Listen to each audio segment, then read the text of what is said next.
हिंगोलीत हत्ता-पाटीवर 200 कोटींच्या विकासकामांचे भूमिपूजन संपन्न, निधी कमी पडू देणार नाही, सार्वजनिक बांधकाम मंत्री शिवेंद्रसिंह राजे भोसले यांचे आश्वासन.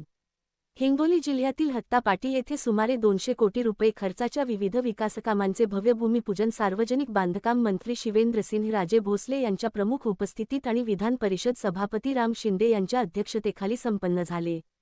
आमदार तानाजी मुटकुळे यांच्या विधानसभा क्षेत्रातील या विकास कामांसाठी निधीची कोणतीही कमतरता भासू दिली जाणार नाही, असे आश्वासन भोसले यांनी यावेळी दिले. या सोहळ्यामध्ये छत्रपती शिवाजी महाराज आणि अहिल्याबाई होळकर यांच्या प्रतिमांचे पूजन मान्यवरांच्या हस्ते करण्यात आले.